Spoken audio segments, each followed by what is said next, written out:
નમસ્કાર વિદ્યાર્થી મિત્રો, ગંગોત્રી સ્કૂલ ગોંડલ આપનું ઓનલાઈન એજ્યુકેશનમાં હાર્દિક સ્વાગત કરે છે. વિદ્યાર્થી મિત્રો, આજે આપણે વિષય એસપીસીસીમાં ચેપ્ટર નંબર 2 શેરની ફેરબદલી અને શેરનું કાયદાકીય હસ્તાંતરણની વાતો કરવાના છીએ. મિત્રો, અહીંયા આપે શેર ફેરબદલી કેવી રીતે થાય છે, એટલે કે શેર ફેરબદલીનો અર્થ, શેર ફેરબદલીની વ્યાખ્યા અને શેર ફેરબદલીનું મહત્વ શું છે એના વિશે આપણે ચર્ચા કરી ગયા છીએ. આજે મિત્રો આપણે જે ફેરબદલીની દ્રષ્ટિએ શેરના 2 પ્રકાર પડે છે એની આપણે વાત કરવાના છીએ. અને બીજી વાત કરવાના છે કે ડિમેટ શેર, એના વિશેની માહિતી જે મેળવવાની છે એની પણ ચર્ચા કરવાના છીએ.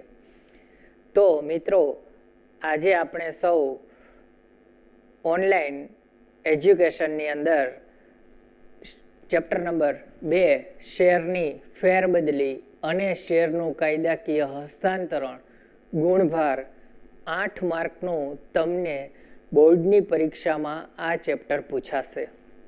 મિત્રો, અહીંયા આપણે વાત કરીએ તો there are 2 types of transfer of share, કે શેરની જે ફેરબદલી કરવાની છે તો એમાં મૂર્ત પ્રકારના પણ શેર હોય છે અને અમૂર્ત પ્રકારના પણ શેર હોય છે. તો મૂર્ત પ્રકારના શેરની ફેરબદલીની પ્રોસેસ જે છે એની આપણે અગાઉ ચર્ચા કરી ગયા છીએ. આગળના લેક્ચરમાં આપણે એની ચર્ચા કરી ગયા છીએ. પરંતુ આજે મારે તમને જે સમજાવવું છે એ ડિમેટ પ્રકારના શેર વિશેની માહિતી આપવી છે. તો મિત્રો, અહીંયા પહેલા તમે ફોકસ કરી શકો કે સંપૂર્ણ શેર ફેરબદલી. હવે આ સંપૂર્ણ શેર ફેરબદલી એટલે શું?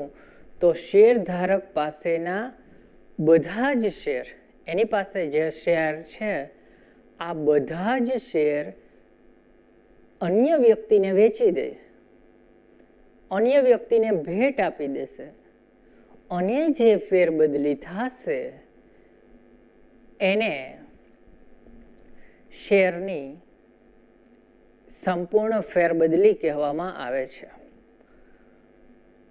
તો હે સાહેબ, આ તો તમે જે સમજાયું એ તો બધાય શેરની વાત હતી, પણ જો તમારે અહીંયા શેરધારક પાસે રહેલા બધા શેરમાંથી થોડાક શેર, બધા શેરમાંથી થોડાક શેર અન્ય વ્યક્તિને વેચવા માંગતો હોય, બધા શેરમાંથી થોડાક શેર અન્ય વ્યક્તિને વેચવા માંગતો હોય, ત્યારે જે શેરની ફેરબદલી થાય છે કે શેરધારક પાસે રહેલા બધા જ શેર પૈકી થોડાક જ શેર અન્ય વ્યક્તિને વેચે, ત્યારે જે ફેરબદલી થાય છે એને આંશિક શેર ફેરબદલી કહે છે. મિત્રો, એને કેવી ફેરબદલી કહે છે?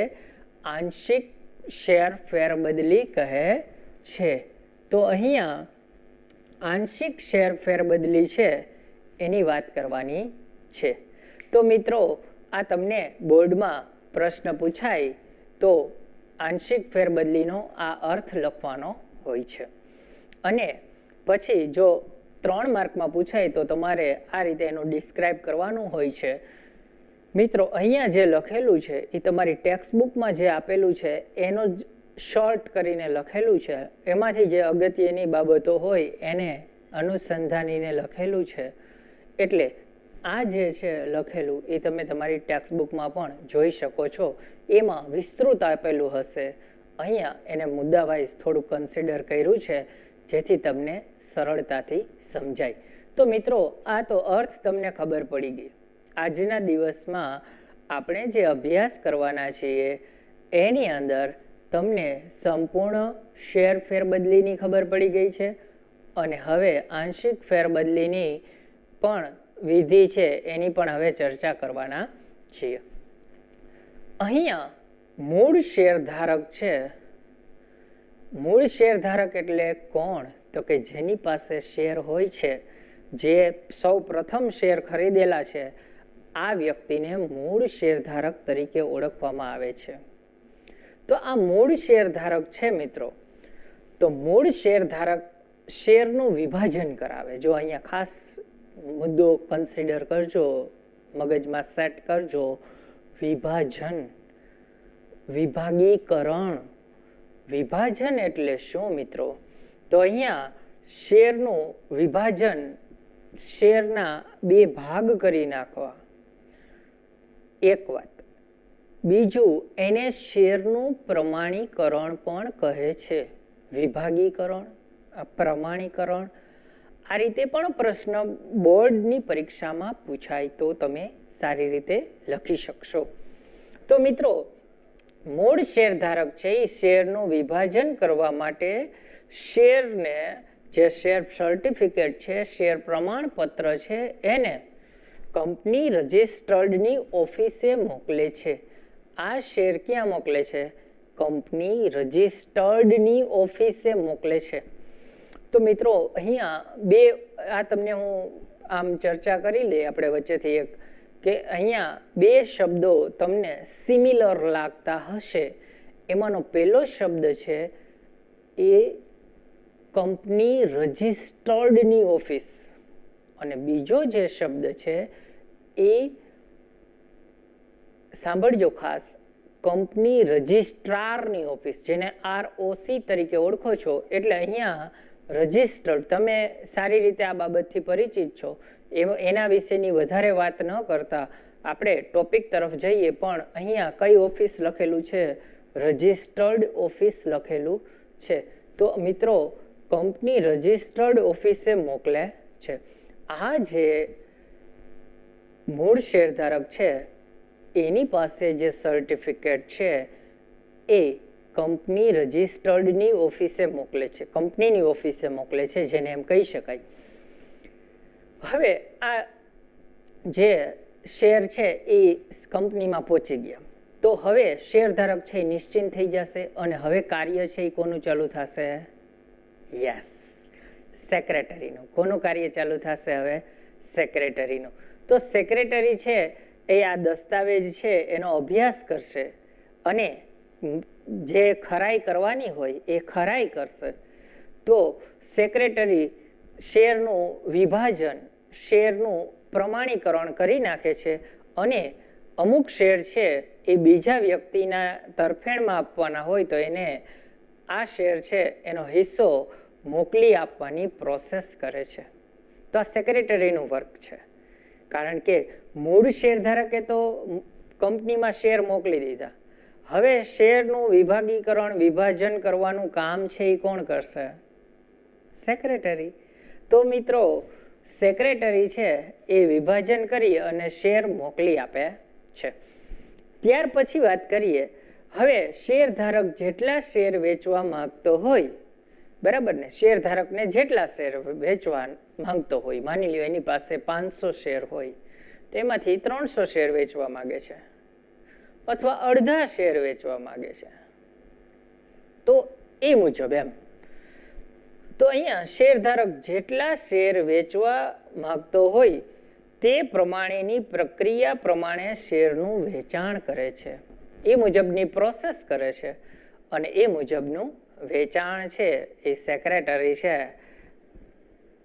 પ્રોસેસમાં ઓકે હોય તો મૂળ શેરધારક પણ ઓકે કરી અને આગળ જે પ્રોસેસ છે એ ચાલતી કરે. જે પ્રોસેસ થતી પ્રક્રિયા પ્રમાણે પ્રક્રિયા થાય છે, એવું કીધું ને કે પ્રક્રિયા પ્રમાણેની પ્રક્રિયા મુજબ વેચાણ થાય છે.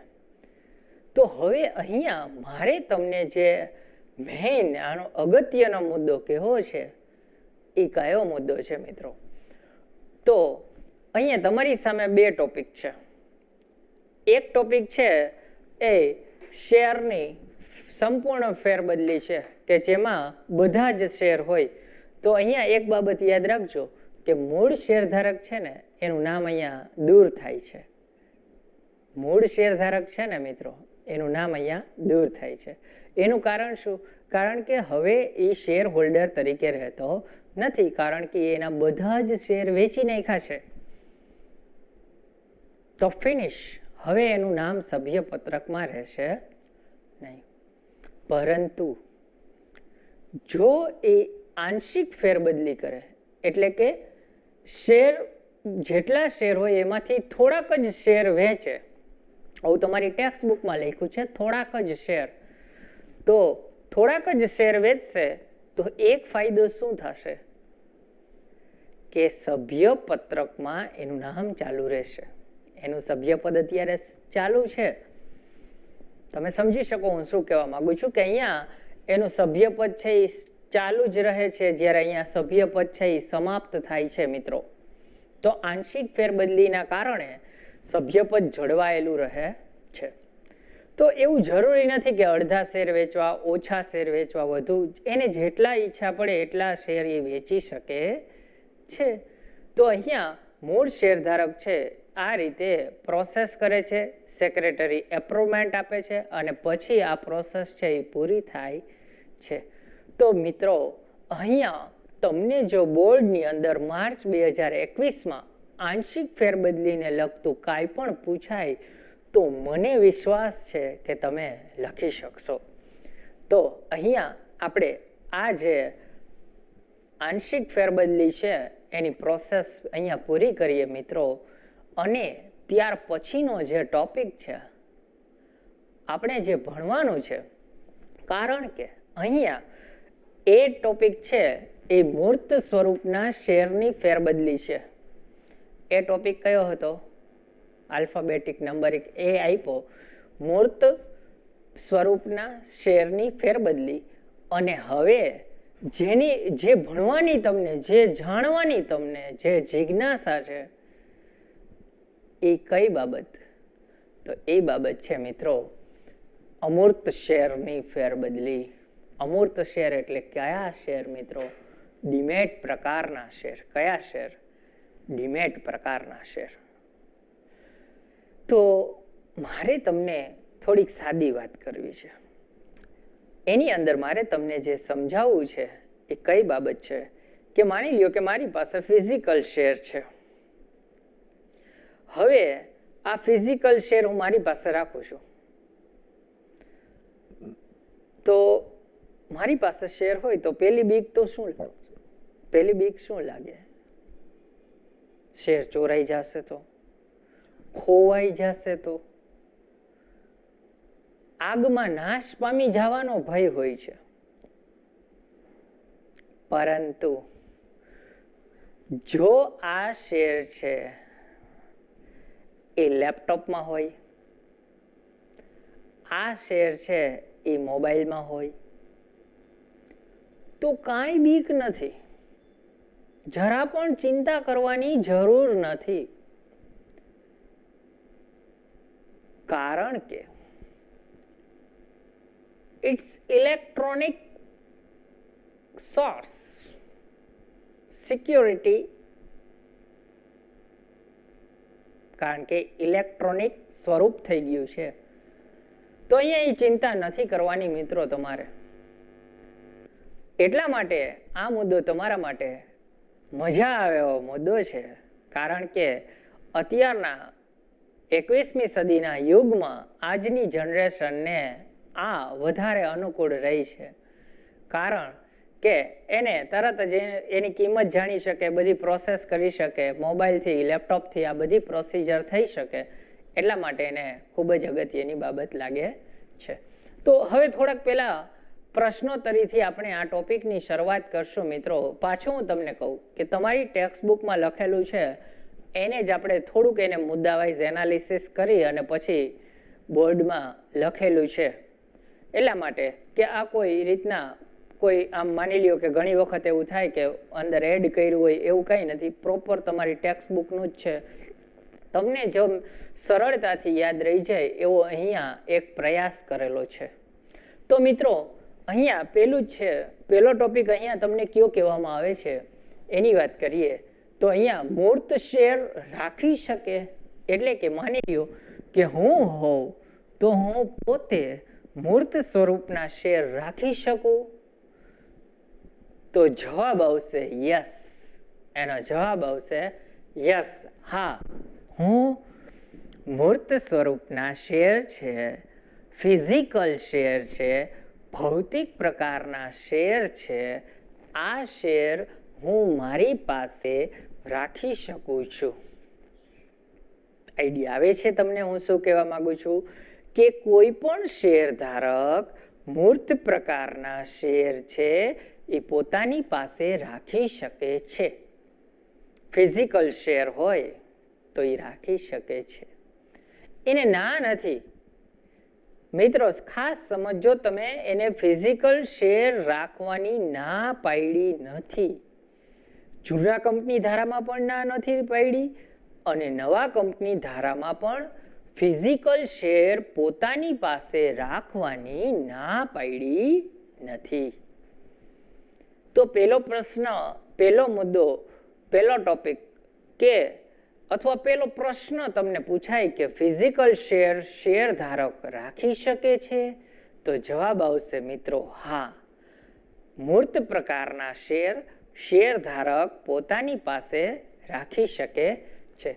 બીજું તમને કીધું કે હવે પ્રશ્ન એ થાય કે જો આમાં એક શરત હોય, એ શું શરત છે તમે સમજો. તમે એક જાહેરાત વાંચો છો, છાપામાં એક જાહેરાત આવી, કોઈ પણ હોય જાહેરાત, વોટ એવર, કોઈ ડિસ્કાઉન્ટની જાહેરાત આવી હોય કે કાંઈ પણ હોય, એમ જાહેરાત હોય ટૂંકમાં. તો અહીંયા નીચે શરતોને આધીન સ્ટાર લખેલો હોય છે મિત્રો. આ સ્ટાર શું દર્શાવે છે? કે કંઈક શરતો હશે, કંઈક ટર્મ્સ એન્ડ કન્ડિશન હશે. આ ટર્મ્સ એન્ડ કન્ડિશન એટલે શું? તો કે એની કંઈક જોગવાઈઓ લાગુ પડતી હશે.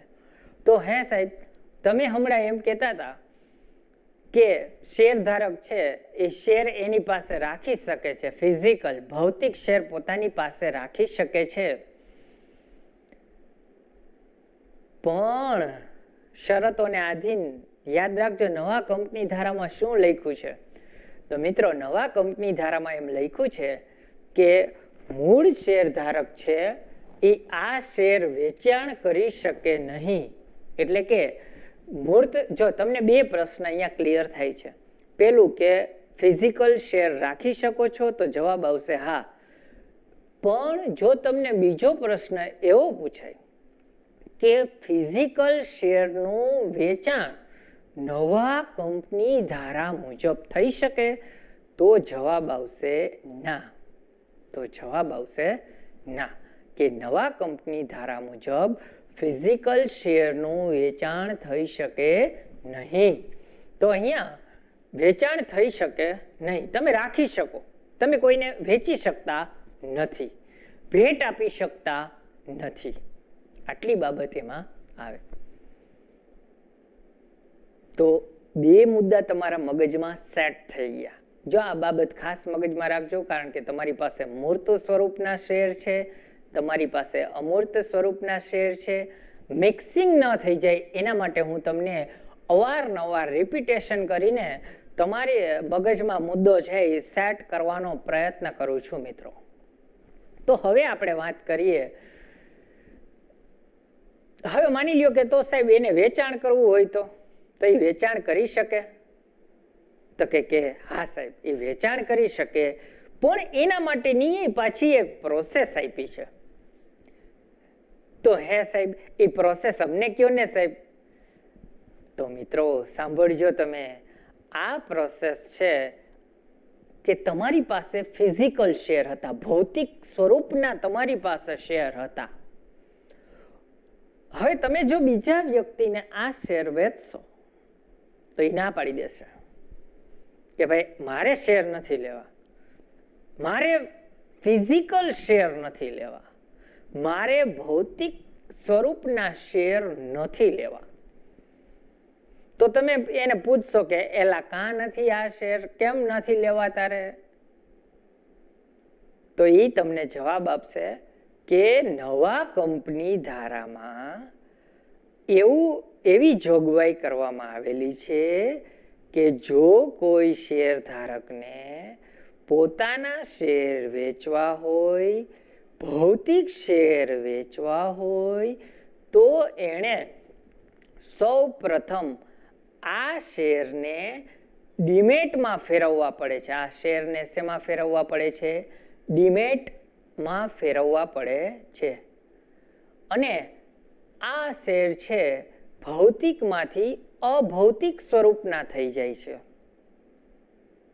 હવે એમાં ફિઝિકલ કઈ બાબતો આવતી નથી. એનું સ્વરૂપ છે ઇલેક્ટ્રોનિક થઈ જાય છે. હવે તમે જો એ વ્યક્તિને પૂછશો કે તારે શેર ખરીદવા છે, તો એ હા પાડશે. તો પેલા કેસમાં શા માટે ના પાડેલી હતી? કારણ કે તમારી પાસે ફિઝિકલ શેર હતા. હવે તમે આ ફિઝિકલ શેરનું ઇલેક્ટ્રોનિક સ્વરૂપ કરી નાખ્યું, પછી જ તમે વેચાણ કરી શકો છો. આ એની પ્રોસેસ છે. આ પ્રોસેસમાંથી પસાર થવું પડે છે અને પછી તમે વેચાણ કરી શકો છો, ગિફ્ટમાં આપી શકો છો. શેર તમારી પાસે હોય તો ભેટ સ્વરૂપે આપી શકો છો. તો મિત્રો, અહીંયા તમને 3 બાબતો મગજમાં આવી ગઈ. પહેલી બાબત કઈ? ફિઝિકલ શેર રાખી શકાય? આપો જવાબ. યસ, ફિઝિકલ શેર રાખી શકાય. બીજું કે ફિઝિકલ શેરનું વેચાણ નવા કંપની ધારા મુજબ થઈ શકે? આપો જવાબ. Yes, very good. ફિઝિકલ શેરનું વેચાણ નવા કંપની ધારા મુજબ થઈ શકે નહીં. તો એના માટેની પ્રોસિજર શું છે? તો કે ફિઝિકલ શેર જો વેચવા હોય તો એને શેમાં ફેરવવા પડશે? આપો જવાબ. યસ, એને વેરી ગુડ, એને ડીમેટમાં ફેરવવા પડે છે. હવે અમૂર્તમાં ફેરવવા પડે છે. મૂર્ત સ્વરૂપમાંથી અમૂર્તમાં ફેરવવા પડે છે. જેમ કે કોઈને શેર ભેટ આપવા હોય, જેમ કે કોઈને ભેટ આપવા હોય આ શેર, તો તેને મૂર્તમાંથી શેમાં ફેરવવા પડે છે? અમૂર્તમાં ફેરવવા પડે છે. આટલી બાબત એમાં હોઈ શકે. હવે મારે તમને જે સમજાવવાનું છે, આ થોડીક એની બેઝિક જે માહિતી તમારા મગજમાં હોવી જોઈએ એની આપણે ચર્ચા કરીએ મિત્રો. તો અહીંયા સૌથી પહેલા આવે છે ડીમેટ શેર એટલે શું?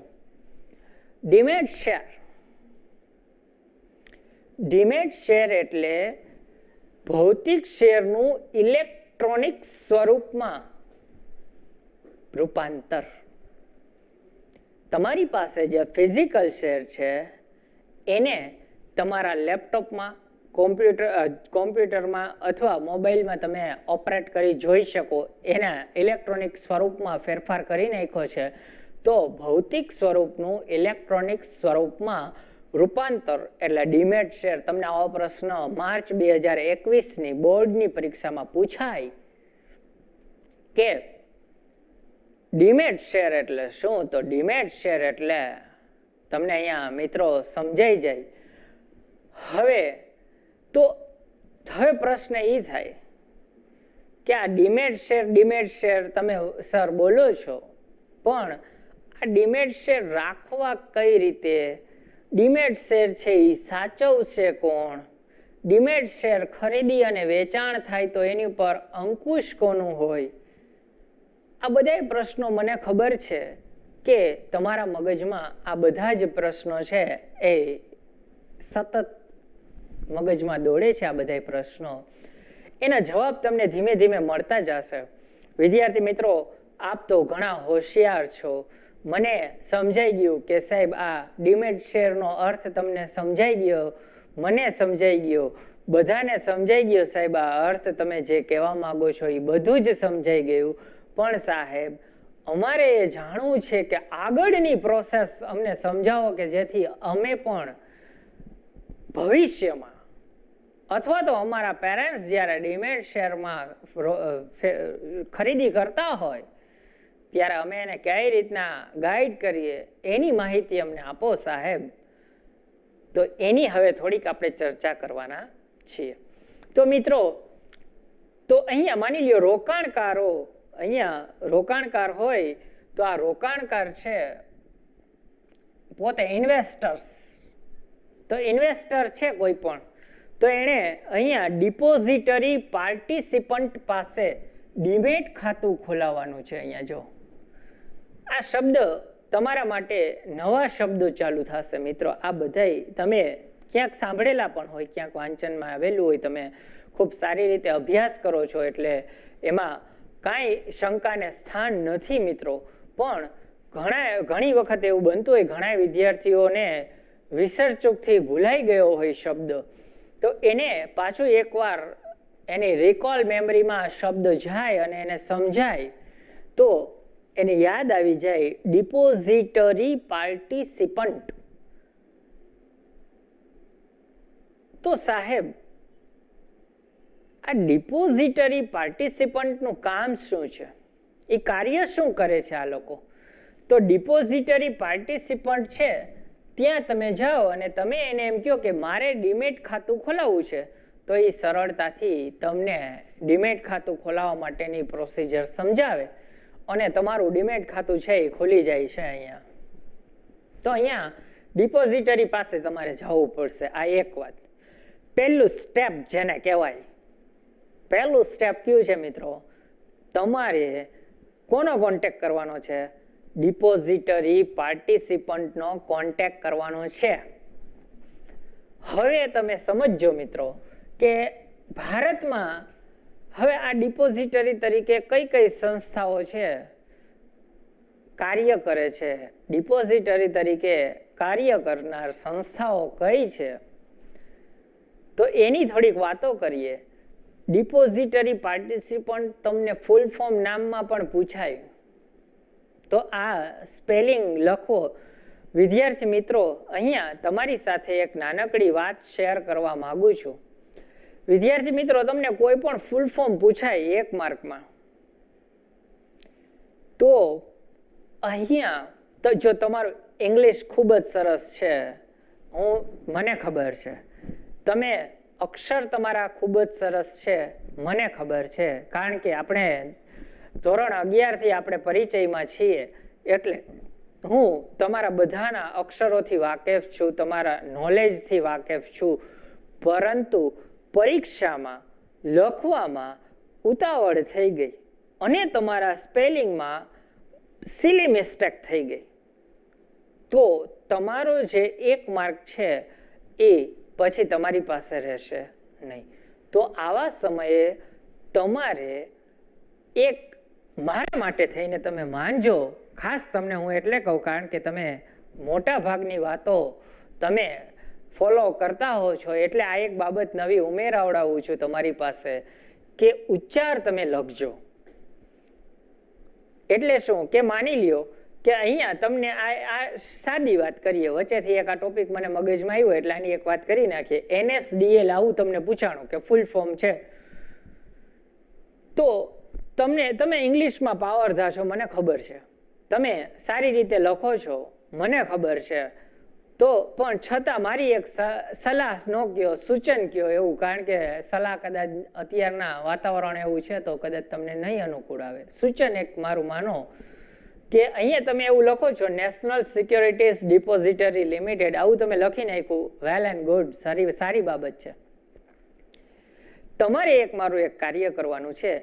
આ જે તમે લખ્યું છે ને એને ઉચ્ચાર છે એને ગુજરાતીમાં એક વખત લખી નાખજો. કારણ કે ઘણી વખત અમે પેપર જોવા જતા હોય ત્યારે આન્સર કીમાં એવી સૂચના આપેલી જ હોય છે કે વિદ્યાર્થીએ અંગ્રેજીનો સ્પેલિંગ ખોટો લખેલો હોય, ઇંગ્લિશમાં સ્પેલિંગ ખોટો લખેલો હશે અને જો એને ઉચ્ચાર લખેલો હોય તો એને 1 ગુણ આપવાનો છે. એટલા માટે અહીંયા મિત્રો તમે સ્પેલિંગ લખો છો, સારી બાબત છે, હું સમજુ છું કે આપ હોશિયાર છો, પણ સાથે સાથે એનો ઉચ્ચાર લખવાની આજથી તમે એની જે આ ગટ્સ છે એ તમારામાં આવી જાય કે હું ફૂલ ફોર્મ લખીશ. કારણ કે આપણા 7 વિષય છે એની અંદર ક્યાંક પૂછાતું હોય તો તમને ખૂબ જ ઉપયોગી થશે. એટલા માટે મિત્રો હવેથી તમે આ સ્પેલિંગ છે એ લખવા માટે અને સાથે સાથે ઉચ્ચાર લખવા માટે તત્પર રહેશો એવી આપણે આશા રાખીએ.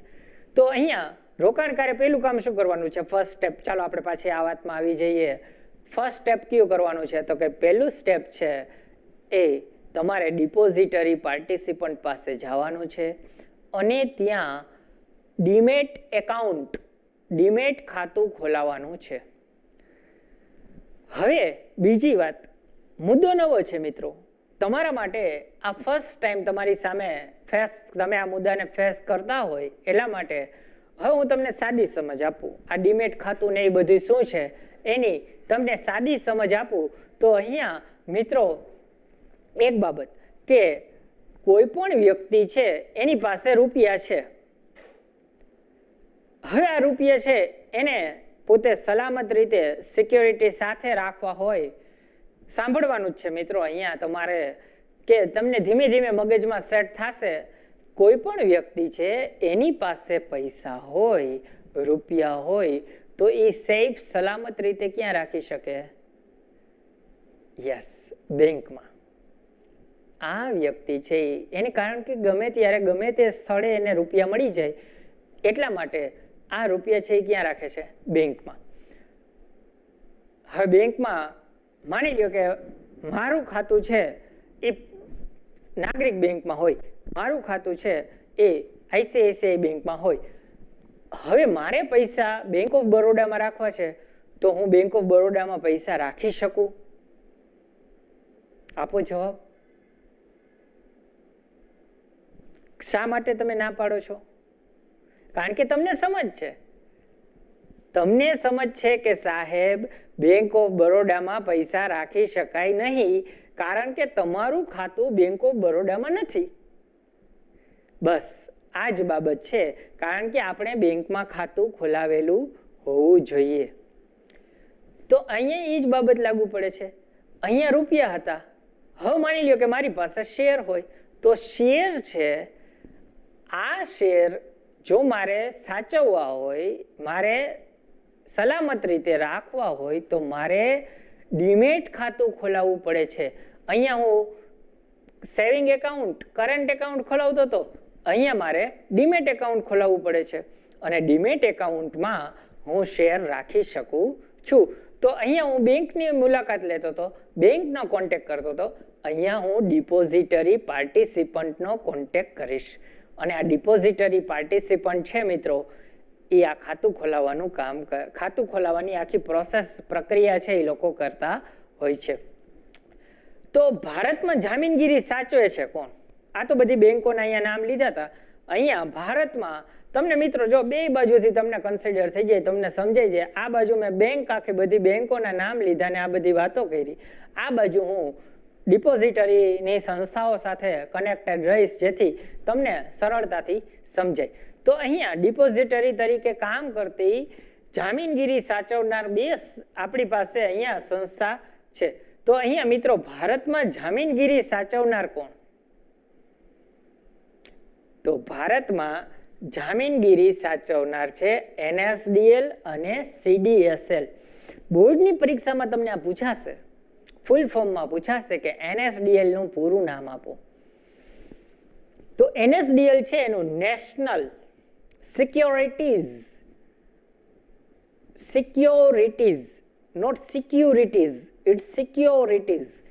તો national securities depository limited, national એટલે N, securities depository limited, NSDL. બીજું આવે સીડીએસએલ. તો સીડીએસએલ એટલે સેન્ટ્રલ ડિપોઝિટરી સર્વિસીસ લિમિટેડ. અહીંયા મિત્રો આ બે સંસ્થાઓ છે જે જામીનગીરી સાચવે છે. જામીનગીરી સાચવનાર આ બે સંસ્થાઓ છે. હવે આપણે પ્રશ્ન થાય કે સાહેબ તો આપણે સીધો એનએસડીએલ અને સીડીએસએલ નો કોન્ટેક્ટ કરવાનો છે? હે સાહેબ એનએસડીએલ અને સીડીએસએલ નો કોન્ટેક્ટ કરવાનો છે? તો જવાબ આવશે ના, આપણે એનએસડીએલ અને સીડીએસએલ નો કોન્ટેક્ટ કરવાનો નથી. તો સાહેબ તમે સાંભળજો, એનએસડીએલ અને સીડીએસએલ વતી અમુક સંસ્થાઓ છે કે જેને આ કાર્યવાહી કરવા માટેની પરવાનગી આપવામાં આવેલી છે. એના નેજા હેઠળ આ કાર્ય કરે છે આ સંસ્થાઓ. આ સંસ્થાઓ કઈ છે એના નામ આપેલા છે. અહીંયા પેલું નામ છે જો સરકારી બેંક, કે સરકારી બેંક છે એ NSDL અને CDSL સાથે ટાઈઅપ હોય તો આ કાર્ય કરી શકે છે. બીજું છે ખાનગી બેંક, તો અહીંયા ખાનગી બેંક પણ કાર્ય કરી શકે છે. શેર દલાલ પણ શેરનું ખરીદ વેચાણ કરી શકે છે. અને ચોથું આવે નાણાકીય સંસ્થાઓ. તો નાણાકીય સંસ્થાઓ છે એ પણ NSDL CDSL સાથે ટાઈઅપ હોય એના નેજા હેઠળ કાર્ય કરતી હોય તો અહીંયા તમે ડીમેટ ખાતું ખોલાવી શકો છો. અને અહીંયા મિત્રો ડીમેટ ખાતું છે એ ખોલાવી શકાય છે. હવે વાત કરીએ તો અહીંયા સરકારી બેંકમાં તમે ડીમેટ એકાઉન્ટ ખોલાવ્યું તો સરકારી બેંક છે, ખાનગી બેંક છે, અથવા તો શેર દલાલ છે, અથવા તો નાણાકીય સંસ્થા છે. આ સંસ્થાઓ જે નામ લીધા આ તમને અહીંયા એક ઇન્સ્ટ્રક્શન સ્લીપ આપે છે, ઇન્સ્ટ્રક્શન સ્લીપ.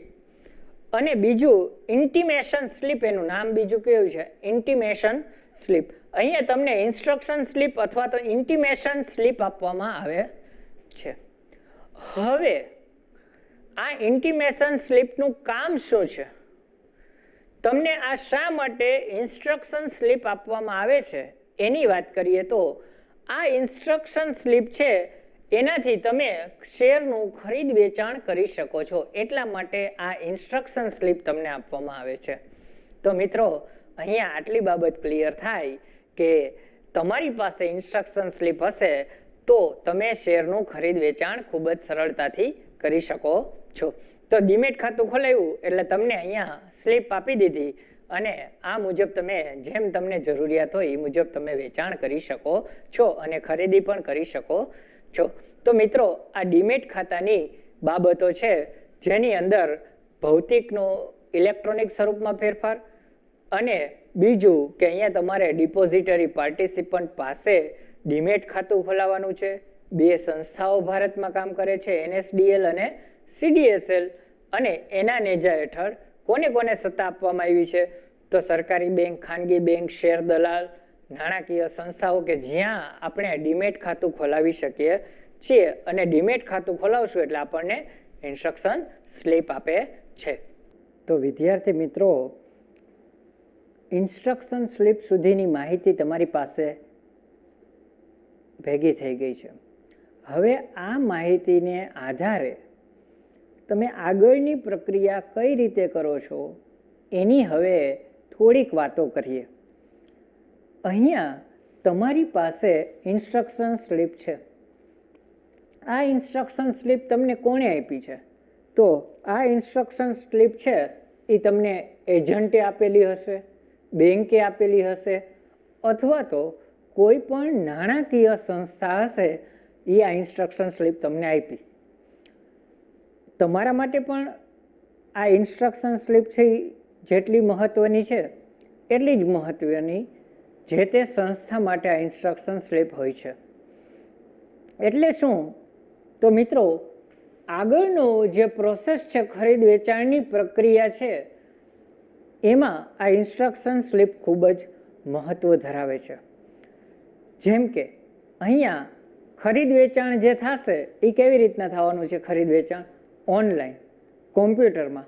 તો ઓનલાઈન કોમ્પ્યુટર ઉપર ખરીદ વેચાણ થતું હશે ત્યારે ઇન્સ્ટ્રક્શન સ્લીપની વિગતો છે એ તમને એમાં જરૂરી હોય. અને જો તમને એવું પૂછાય કે ઇન્સ્ટ્રક્શન સ્લીપ છે એ કોણ આપે છે તો ઇન્સ્ટ્રક્શન સ્લીપ જે તે એજન્ટ, બેંક કે સંસ્થા છે એ આ ઇન્સ્ટ્રક્શન સ્લીપ આપે છે.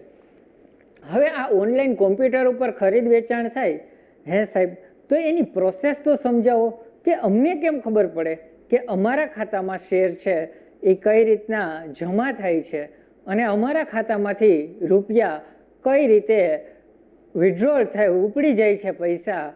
તો આ બધી બાબતો છે એની હવે ચર્ચા કરવાની છે. તો મિત્રો અહીંયા જો શેરનું ખરીદ વેચાણ થાય, ફેરબદલી થાય છે શેરની, તો એમાં બે પક્ષકારો હોય છે, પક્ષકાર 1 અને પક્ષકાર 2. જ્યારે એક ખરીદનાર હોય અને જ્યારે એક વેચનાર હોય ત્યારે જ ખરીદ વેચાણનું કાર્ય છે એ પૂરું થયું કહેવાય. તો હવે મારે તમને જે સમજાવવાનું છે, મારે તમને જે કહેવાનું છે એ કઈ બાબત કે બે પક્ષકારો તમે મગજમાં સેટ કરી લ્યો. પહેલો પક્ષકાર છે એ અહીંયા તમે જોઈ શકો, ખરીદનાર વ્યક્તિ, આ પક્ષકાર 1, અને વેચનાર વ્યક્તિ, આ પક્ષકાર નંબર 2. તો આ બે પક્ષકારો છે. હવે પ્રોસેસ કેવી રીતના થાય છે મિત્રો, આ સમજવું ખૂબ જ જરૂરી છે તમારા માટે, કારણ કે તમને આ ઉધાર જમાની જે સિસ્ટમ છે, વ્યવહારની કેટલી અસર હોય બોલો મિત્રો? યસ, 2 અસર. કારણ કે ખૂબ તમે અભ્યાસ કર્યો છે નામાના મૂળ તત્વોમાં કે બેવડી અસર છે, એનાથી તમે પરિચિત હોવ. સેમ એવી જ મેથડ અહીંયા લાગુ પડતી હોય કે ખરીદનારને 2 અસર થાય અને વેચનારને પણ 2 અસર થાય છે. તો અહીંયા ખરીદનાર વ્યક્તિ છે, તો ખરીદનાર વ્યક્તિ છે. હવે જો અહીંયા અમુક બાબતો તમારી સાથે શેર કરવા માંગુ છું. અહીંયા તમે કોઈ એક મિલકતની એક મિલકત હોય, કોઈ પણ એક મકાન છે કે કોઈ પણ વસ્તુની ખરીદ વેચાણ થતું હોય, ત્યારે આપણો જે વ્યવહારુ અભિગમ છે, જે તમે વ્યવહારમાં જોવો છો, તો દલાલીના પૈસા હોય, સ્ટેમ્પના પૈસા હોય, આ બધું કોના ભાગે આવે છે? તો આ બધું છે એ ખરીદનારના ભાગે આવે છે. આવું તમે વ્યવહારમાં જોવો છો કે આ બધા પૈસા કોણ ચૂકવે છે? ખરીદનાર ચૂકવે છે. તો અહીંયા મિત્રો સેમ એવી જ રીતના ખરીદનાર વ્યક્તિ છે એ દલાલી અને શેરની કિંમત છે એ પે કરે છે. કોણ પે કરે છે? ખરીદનાર. કારણ કે શેર ખરીદશે તો એને પૈસા આપવાના જ છે ને, તો પૈસા ચૂકવશે તો એની સાથે દલાલી પણ હશે. તો દલાલી છે, શેરનો ભાવ છે, શેરની કિંમત છે, એ કોણ ચૂકવે છે? ખરીદનાર વ્યક્તિ ચૂકવે છે. તો હવે અહીંયા તમને એમનેમ ખબર પડી ગઈ હોય કે ખરીદનાર વ્યક્તિ હોય ને એના બેંકના ખાતામાંથી પૈસા ઓછા થશે. આ તમને ખબર પડી ગઈ કે જે વ્યક્તિ શેર ખરીદતો હશે એના ખાતામાંથી પૈસા છે એ ઓછા થશે. યસ કે નો? યસ. તો અહીંયા આ બાબત તમારા મગજમાં એક સેટ થાય છે. તો અહીંયા બેંક ખાતામાંથી પૈસા ઉધાર થાય. ઉધાર એટલે અહીંયા પૈસા છે એ માઇનસ થાય છે. અહીંયા બેંક ખાતામાંથી, ખરીદનારના બેંક ખાતામાંથી પૈસા માઇનસ થાય છે, ઉધાર થાય છે. બેંક ખાતામાંથી રૂપિયા ઉધાર થાય છે, જ્યારે એના ખાતામાં શેર જમા થાય છે. પણ કયા ખાતામાં? યસ, ડીમેટ ખાતામાં. અહીંયા જો આ હવે સેટ થઈ ગયું ને કે બેંક ખાતામાંથી રૂપિયા ઓછા થાય, બેંક ખાતામાંથી રૂપિયા ઓછા થાય તો ડીમેટ ખાતામાં શેર વધે છે. બેંક ખાતામાંથી રૂપિયા ઓછા થશે તો ડીમેટ ખાતામાં શેર વધે છે. આ બાબત મારે તમને સમજાવી હતી, પ્લસ માઇનસ વાળી, કે બેંક ખાતામાં ઉધાર થાય તો ડીમેટ ખાતામાં જમા થાય. બેંક ખાતામાં રૂપિયા હોય તો ડીમેટ ખાતામાં શેર હોય. હવે આ તમને ખરીદનારનું જે પોર્શન છે એ તમારા મગજમાં આવી ગયો કે ખરીદનારની બાબતો તમને સમજાઈ ગઈ. તો બીજી બાબત છે એ તમારા મગજમાં ઓટોમેટિક સેટ થવા માંડે કે હા સાહેબ, વેચનારને કઈ રીતે અસર કરે છે બાબતો બધી. તો વેચનારની વાત કરીએ મિત્રો, તો વેચનાર વ્યક્તિ છે એ શેરની કિંમતમાંથી દલાલી અને કરવેરા જે ટેક્સ હોય એ બધું બાદ થઈ જાય, અને પછી કારણ કે એને આવક થતી હોય તો એને કરવેરા લાગુ પડતા હોય. કારણ કે વેચનારને રૂપિયા મળશે તો સરકારે આવક ઉપર એને ટેક્સ જે થતો હોય તો એ ટેક્સ ને એ બધું બાદ થઈ અને એના બેંક ખાતામાં બેલેન્સ છે એ વધશે, બેલેન્સ પ્લસ થશે.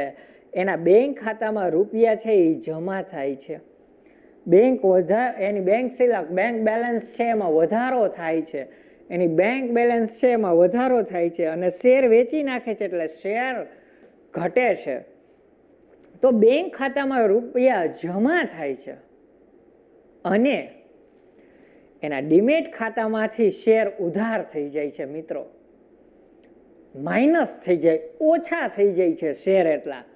તો આ વેચનાર વ્યક્તિને ઇફેક્ટ કરે છે આટલી બાબત. તો મિત્રો અહીંયા ખરીદનાર અને વેચનાર બંને વ્યક્તિઓને કઈ રીતે એના ખાતામાં અસર થાય છે એ તમને સમજાઈ ગયું છે.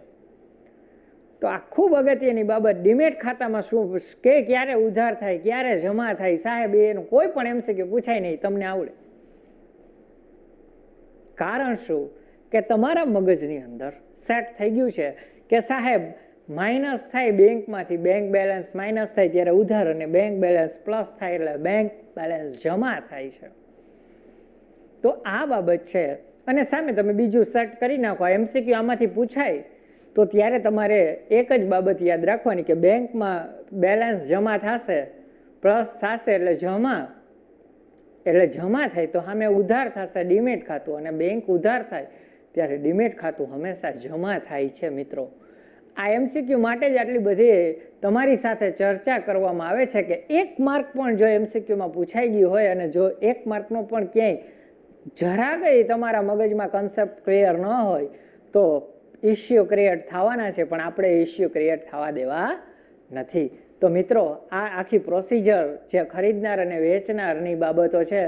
હજી હું તમને પાછું કહું છું, અહીંયા વેચનારની કિંમતમાં દલાલી અને કરવેરા માઇનસ થાય છે, દલાલી અને કરવેરા માઇનસ થાય છે. મિત્રો આ મગજમાં રાખજો તમે, કારણ કે આ પૂછાય છે કે વેચનારની કિંમતમાંથી કઈ રકમ બાદ થાય અને ખરીદનાર છે એ કઈ રકમ ઉમેરી અને ચૂકવે છે. આ બે બાબતો તમને MCQમાં કન્સિડર કરવા માટે ઉપયોગી થાય. હવે મિત્રો અમુક આ પ્રોસિજર તો તમને ખબર પડી ગઈ, ઇન્સ્ટ્રક્શન સ્લીપના આધારે આટલી બાબતો તો તમારા મગજમાં સેટ થઈ ગઈ. હવે મારે તમને અમુક બાબતો એવી કેવી છે જે એકદમ તમારા આમ તમે સાંભળશો તો તમને એમ લાગશે કે હે સાહેબ આ કઈ રીતનું પ્રોસિજર. તો આ નવા કંપની ધારા 2013ની પ્રોસિજર છે મિત્રો, મારે એની ચર્ચા કરવી છે જે તમારા માટે ખૂબ અગત્યની બાબત છે. અને તમે ટેક્સ્ટ બુકમાં જોવા એટલે તમને ખબર પડી જાય આ અગત્યની બાબત છે. ત્યાંથી જ વાક્યની શરૂઆત થાય છે કે અહીંયા અગત્યની બાબત કઈ છે, તો કે અહીંયા અગત્યની બાબત એ છે કે આ રીતે ખરીદ વેચાણ થાય, આ રીતે ખરીદ વેચાણ થાય, આ રીતે એટલે ઓનલાઈન, આ રીતે એટલે ઓનલાઈન ખરીદ વેચાણ થાય. જ્યારે ઓનલાઈન ખરીદ વેચાણ થાય ત્યારે કંપનીનું નિયંત્રણ હોતું નથી. અહીંયા કંપનીનું નિયંત્રણ હોતું નથી, કંપનીનું કંટ્રોલિંગ નથી આ ખરીદ વેચાણ ઉપર, યાદ રાખજો. કંપનીને ખબર પણ નથી હોતી. માની લ્યો કે મારી પાસે શેર છે, ડીમેટ શેર છે, મેં આજે વેચી નાખ્યા, કંપનીને ખબર નથી કે મેં આજે શેર વેચી નાખ્યા. એનો જવાબ શું? એનો જવાબ એક જ કે આ ખરીદ વેચાણ ઉપર કંપનીનું નિયંત્રણ હોતું નથી. જો કંપનીનું નિયંત્રણ હોત ને તો ખબર હોત, જો કંપનીનું નિયંત્રણ હોત તો ખબર હોત. આઈડિયા આવે છે હું શું કહું છું? ખ્યાલ આવે છે? કંપનીનું નિયંત્રણ નથી એટલે કંપનીને ખબર નથી. બીજી બાબત, કંપનીએ કોઈ કાર્યવાહી કરવાની હોતી નથી. જે કાર્યવાહી કરશે એ ઓનલાઈન કાર્યવાહી થશે. અને આ ઓનલાઈન કાર્યવાહી કોણ કરશે, કોના દ્વારા કાર્યવાહી થાય છે એની આપણે ચર્ચા કરવાના છીએ. તો બે બાબત તમને ખબર પડી ગઈ કે આ ખરીદ વેચાણમાં કંપનીનું નિયંત્રણ હોતું નથી અને કાર્યવાહી પણ કંપનીએ કરવાની હોતી નથી. પરંતુ NSDL અને CDSL ના પ્રતિનિધિ તરીકે જે આપણે વાત કરી હતી, NSDL અને CDSL પછી આપણે આમ 4 એરા કર્યા હતા. સરકારી બેંક, ખાનગી બેંક, નાણાકીય સંસ્થાઓ. તો આ બધા જે એના આમ વટવૃક્ષ હોય ને, એમ કેમ ડાળ હોય એની શાખા, તો એ જ રીતના NSDL અને CDSL જે સંસ્થાઓ, બેંકો જેની નિમણૂક કરી છે એવી સંસ્થાઓ, એવી બેંકો આ કાર્યવાહી કરશે. તો એનો મતલબ એવો થયો સાહેબ કે કોઈ કંપનીઓ કાર્યવાહી નથી કરતી. આ કાર્યવાહી છે એ ડિપોઝિટરી પાર્ટિસિપન્ટ દ્વારા કરવામાં આવે છે. આ કાર્યવાહી કોણ કરે છે? Depository participant. અને ડિપોઝિટરી પાર્ટિસિપન્ટે શું કર્યું છે કે જામીનગીરી સાચવનાર કોણ? તો કે એનએસડીએલ અને સીડીએસએલ. એનએસડીએલ અને સીડીએસએલ શું કર્યું? તો કે એનએસડીએલ અને સીડીએસએલ એની નીચે શાખાઓ બનાવી નાખી. એટલે કે એની નીચેની નિમણૂક આપી. એ નિમણૂક કોની આપી? તો કે સરકારી બેંક, ખાનગી બેંક, નાણાકીય સંસ્થાઓ. તો આ જે રીતના હેન્ડલિંગ થાય છે, આખું મેનેજમેન્ટ થાય છે ડિપોઝિટરી પાર્ટિસિપન્ટનું, ત્યાંથી ખરીદ વેચાણ છે એ પ્રોસેસ થાય છે. એટલે કહેવાય કે કંપનીને અહીંયા ખબર હોતી નથી. કંપનીને આ કોઈ પણ બાબતની ખબર નથી મિત્રો. હવે બીજી વાત, જે તે કંપની પોતાના કોમ્પ્યુટર ઉપર, હવે કંપનીને થોડીક તો માહિતી હોય, અને એ માહિતી કેવી રીતે મળશે એની વાત કરીએ તો જે તે કંપની પોતાના કોમ્પ્યુટર ઉપર કોણ નવા શેર ધારક બન્યા છે, આ જે નવા શેર હોલ્ડરો એડ થયા છે એ કયા નવા શેર હોલ્ડરો છે, કોણ છે આ નવા શેર હોલ્ડરો, એ જોઈ શકે. જે તે કંપની પોતાના કોમ્પ્યુટર ઉપર કોણ નવા શેર હોલ્ડર બન્યા છે કે જૂના શેર ધારક જતા રહ્યા છે એ ચેક કરી શકે છે. એના માટે આપેલ વેબ પેજ, જો આ અહીંયા તમને બોર્ડની પરીક્ષામાં પૂછાય તો એ વેબ પેજ ઉપર જોઈ શકાય છે. એ ફાળવેલ હોય, તમને વેબ પેજ આપી દીધું હોય, એમાં તમે જોઈ શકો છો. એમાં ફેરફાર કરી શકતા નથી, એડિટ નથી કરી શકતા. તમે ખાલી જોઈ શકો કે આ રીતના અહીંયા જૂના શેર હોલ્ડરો જતા રહ્યા છે, નવા છે એ એડ થયા છે, એ તમે જોઈ શકો. એમાં ફેરફાર કરી શકતા નથી. આ વેબ પેજ લોક હોય છે. તો મિત્રો અહીંયા આ પોર્શન છે એ તમારા માટેની જે માહિતી મેળવવાની પ્રક્રિયા છે એમાં ખૂબ અગત્યની બાબત છે. કારણ કે તમારે આ બાબત ધ્યાન રાખવાની કે કંપનીનું નિયંત્રણ હોય છે, તો જવાબ આવશે ના. પ્રશ્નોત્તરી થોડીક કરી લઈએ કે કંપનીનું નિયંત્રણ હોય છે આ પ્રકારના ઓનલાઈન ખરીદ વેચાણમાં, તો જવાબ આવશે ના. એક વાત. બીજું, કંપનીએ કાર્યવાહી કરવાની હોય છે, જવાબ આવશે ના. તો કોણ કાર્યવાહી કરે છે? એનો જવાબ આવે મિત્રો અત્યાર સુધી નવી બાબત હતી. હવે હું બોલું તો પણ તમને એમ લાગે કે સાહેબ હવે એ ખબર છે અમને. કઈ બાબત? તો કે ડિપોઝિટરી. હજી હું તમને કહું છું, ડિપોઝિટરી પાર્ટિસિપન્ટ એની બે જામીનગીરી સાચવનારાઓ તરીકે એનએસડીએલ અને સીડીએસએલ, અને પછી આવે સરકારી બેંક, ખાનગી બેંક, નાણાકીય સંસ્થાઓ, શેર દલાલો. આ જે હું બોલ્યો એ તમે ખાલી એક વખત તમારા મગજમાં રિકેપમાં જોઈ લ્યો એટલે તમને આઈડિયા આવી જાય કે સર શું કહેવા માંગે છે. કારણ કે આ જે પ્રોસિજર છે એ સમજવાની જરૂર છે. કારણ કે નકર એનએસડીએલ અને સીડીએસએલ બે નામ આવડતા હોય, કોઈ પણને પૂછો એટલે ખબર હોય કે એનએસડીએલ અને સીડીએસએલ. પણ જો તમને એમ ખબર પડી જાય કે ડિપોઝિટરી પાર્ટિસિપન્ટ બે જામીનગીરીઓ સાચવનારાઓ એનએસડીએલ અને સીડીએસએલ એના વતી કાર્ય કરનાર સંસ્થાઓ છે એ સરકારી બેંક, ખાનગી બેંક, શેર દલાલ અને નાણાકીય સંસ્થાઓ, તો આ વટવૃક્ષ છે એ તમને સમજાઈ જાય, ખબર પડી જાય તમને.